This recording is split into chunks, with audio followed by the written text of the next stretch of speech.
वर्तमान आसवा एक गुरुत्वपूर्ण खबर को मानव अधिकार कर्मी सत्यव्रत शतपथी को मरणात्मक आक्रमण करथिबा असामाजिक युवक गिरफ दाबी।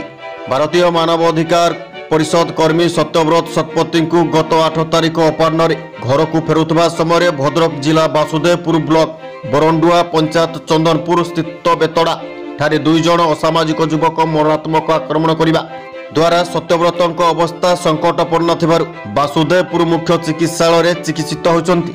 यह आक्रमण पछरे बेतड़ा सरपंच स्वामी नरेंद्र विश्वाल हाथ रही जनापड़ी।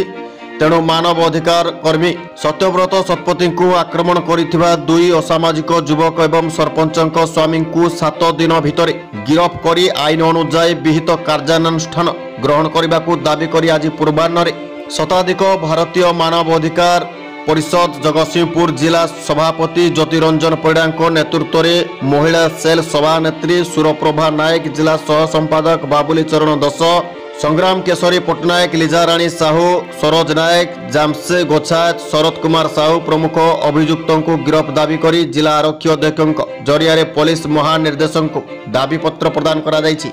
जदि 7 दिन भितर अभियुक्तों को गिरफ करा न जाए तेबे भारतीय मानव अधिकार कर्मी माने जिलापाल कार्यालय सम्मुख में आमर अनशन करने को बाध्य हेबे बोली चेतावनी दैछंती। Jagatsinghpur Jyotiranjan Parida report JVN TV।